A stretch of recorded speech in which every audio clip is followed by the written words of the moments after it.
While explaining the methods of practice, Maharshi says that the path of inquiry is suitable only for ripe souls. Rest should do Stuti, Japa, Dhyan, Yoga, Jnana, etc. Firstly, how do I know the category I belong to?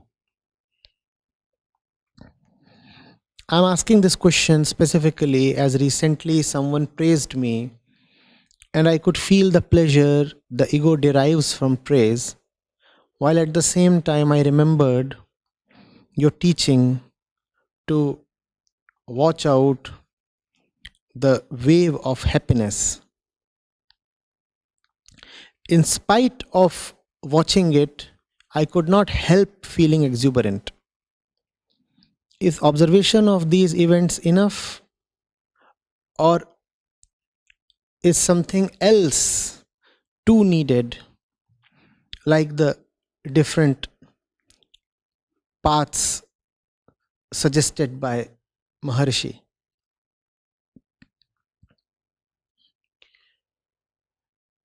The paths suggested by Maharshi all relate to practice, abhyas.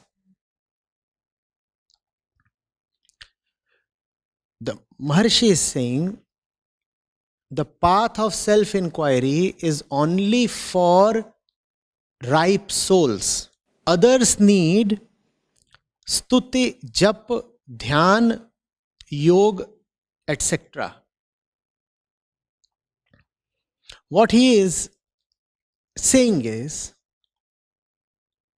there are those who will be able to successfully carry out self-inquiry because they are ripe enough, and then there are those who will need various ways to practice self-inquiry. All the ways that Maharshi has listed here are just various forms of repeated practice, be it jap, be it stuti, be it dhyan, or be it yoga. Repeat, repeat, repeat, repeat.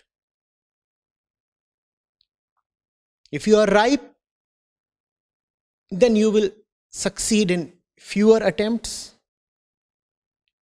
If you are a beginner, you will take a lot more repetitions. But there is no other way. Do the right thing and keep repeating. That will answer the situation 2 that you have quoted here. You have said that somebody showered a bit of praise on you, and you were trying to just dispassionately watch the situation, yet you could not help feeling proud and happy.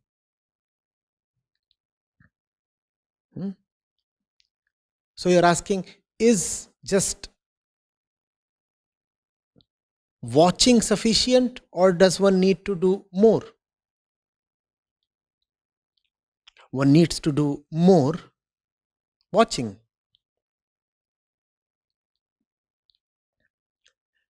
Watching is not sufficient. You need to do more watching.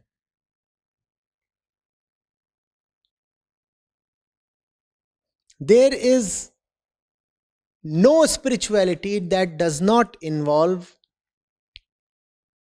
practice. At one place in the Srimad Bhagavad Gita, Sri Krishna tells Arjun, it's all contained in just 2 words, Arjun, Vairagya and Abhyas.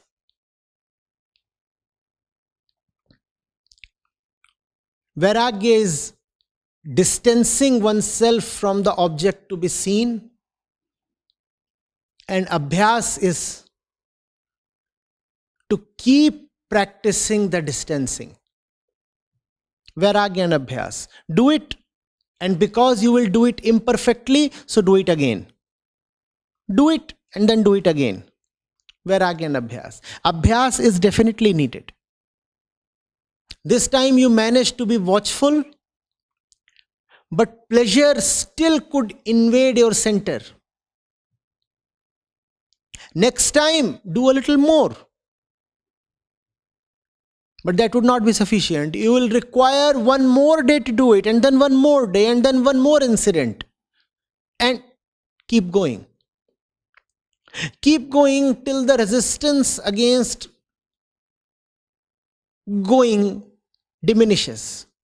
When you will find that the resistance against the movement has dropped, then the need to move too will drop. That is the tricky thing. As long as you feel resistant to spiritual practice, you must know that you still need spiritual practice. The day you find that there is no inner resistance against spiritual practice, your time has come to drop all spiritual practice.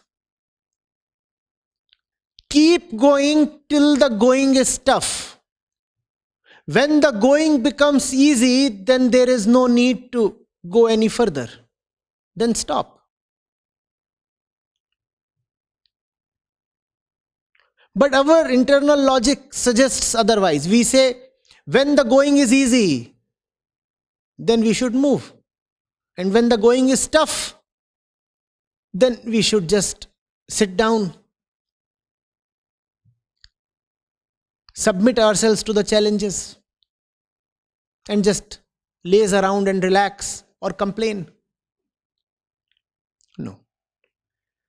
Practice consists of inviting resistance. In fact, resistance itself is the indicator of how much and how desperately and deeply you need practice. The more resistant you feel to practice, the more you should know that you need practice. The intensity of your resistance to practice is the intensity of your yearning against bondage. Normally you would think that if one is fed up of bondage, then one would be very, very willing to practice. That does not happen that way. The more one is in bondage, the more one requires practice. But the more one is in bondage, the more one abhors practice. Combine these two statements and you will see that we abhor what we require. Now there are many things in your life that you abhor. Look closely at them. You will be surprised that many of the things that you so deeply dislike are exactly the things that you deeply require to do.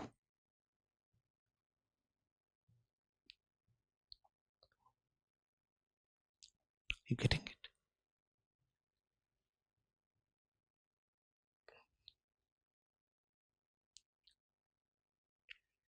Be determined, be serious. It's a war.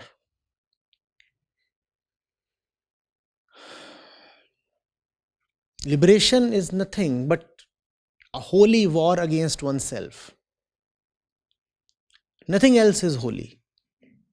All holiness consists of crusading against oneself.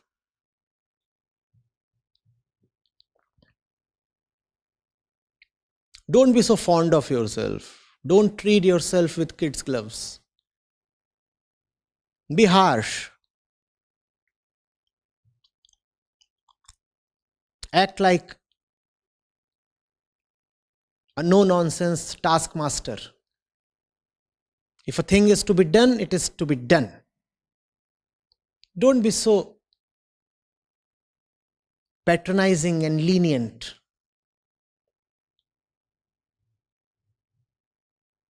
Forget about pampering yourself. Don't even offer basic courtesy to yourself.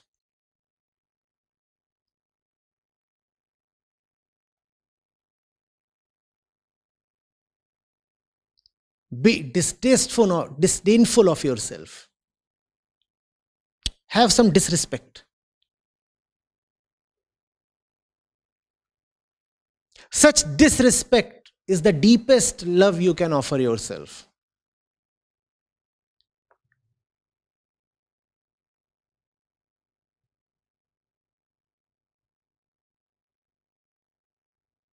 When you look at yourself and recoil in disgust, that's the moment you are really being your friend.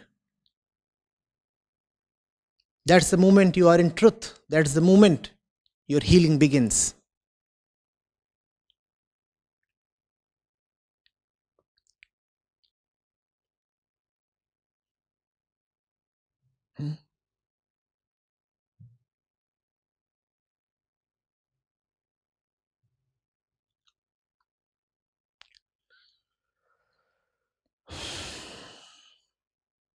And do that once again.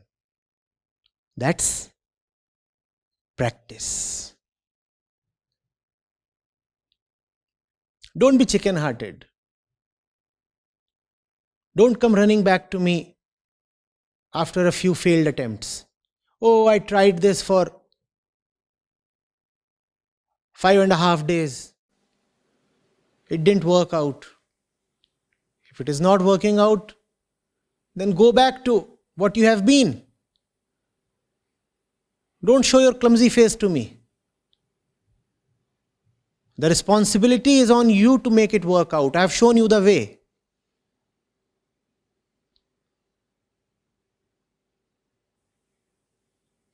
You will have to